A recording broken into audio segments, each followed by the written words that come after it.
So Abiy Ahmed comes to power now. He's a guy from Oromia that is in the government, have been a loyal soldier in the EPRDF. And I think he was once the head of the EPRDF, the party. So he comes to power. And I think what, again, this is my thought. Um, I don't know this for a fact, but that's how it seems. That's how things seem. Look, it was going. So this guy, Debretsion Geber Michael, who is the current leader of the TPLF, I think what they thought was that this young kid, Abiy Ahmed, come and he would dance to. They would be in the back, and he would dance to the tune of the TPLF, and pretty much the TPLF will continue to dominate Ethiopian politics.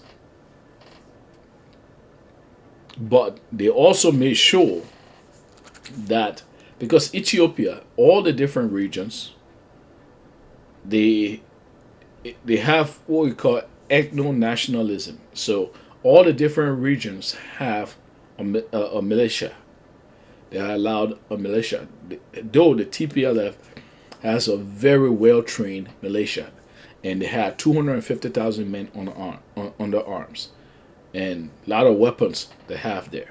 They have experience as well, combat experience, and I think what they taught is that they can hold the government hostage because the government is aware of their fighting power. The Ethiopian military was about 100 and some thousand men, but TPLF alone had 250,000 men under arms. I mean, actual combat troops trained, right? So I think that's why what they taught Abiy Ahmed will be just a little stooge that can do the bidding. I think the U.S. probably approved this also because they were familiar with him and working as an intelligence officer with the U.S. and they thought he would go the the the route of the TPLF being an American and continue to keep Ethiopia as an American client state. But what Abiy Ahmed has shown so far, he has shown that he is an Ethiopian patriot. In fact, he had a problem with the Oromo groups. I mean the main Oromo groups, not that not those pipsqueak in the Oromo Liberation Army, not that pipsqueak militia. With he had problem with the mainstream Oromo groups. My take is that they they doubted that they thought he was just a little puppet on a string on a TPLF string.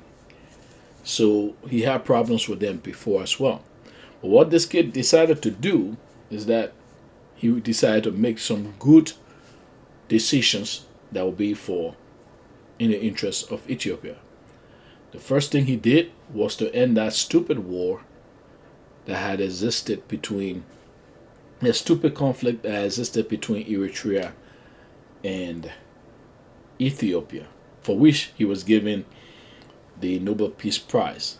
Now, that would be a good reason to have.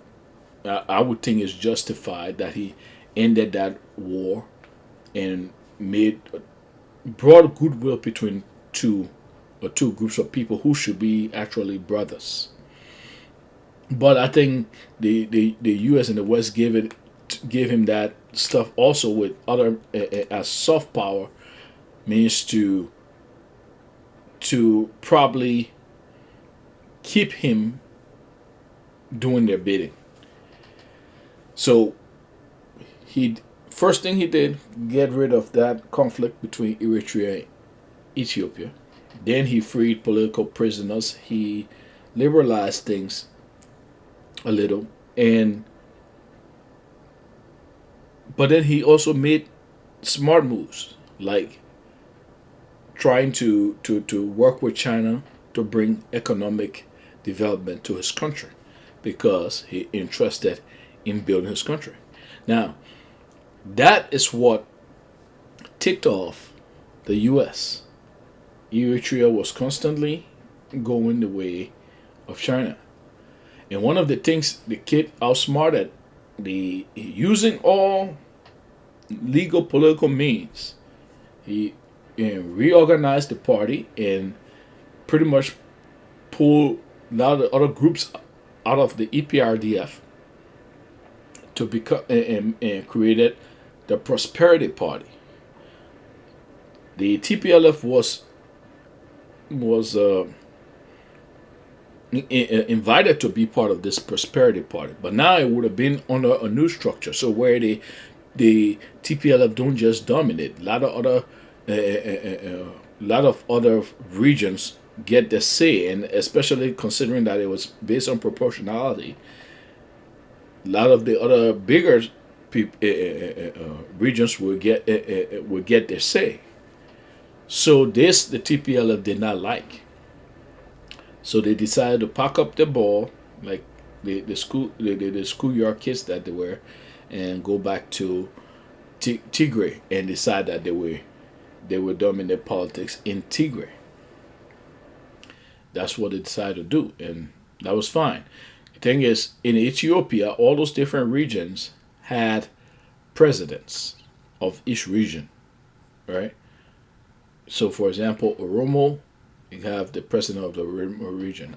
Amhara, you have the president of the Amhara region. You have president of the Tigray region stuff. So that's how things were organized. Ethiopia seemed to be going the East Asian route to be able to create a party wherein they can do long term planning for the benefit of the country. When I mean the East Asian route, take a look at Singapore and China, or even Vietnam, so that they can plan prosperity for their party, for their country. That was the intent of the reorganization of the party from EPRDF to the Prosperity Party. But the TPLF did not like this. So the problem, things were going fine, and the TPLF decided that they were not going to be part of the Prosperity Party, so they were going to be in opposition, especially in Tigray, because their opposition in the whole of Ethiopia wasn't going to mean much, considering that they are only 6%. So 6 million out of 100 million doesn't mean very much. So now, what and how did this conflict begin? Let's explore that.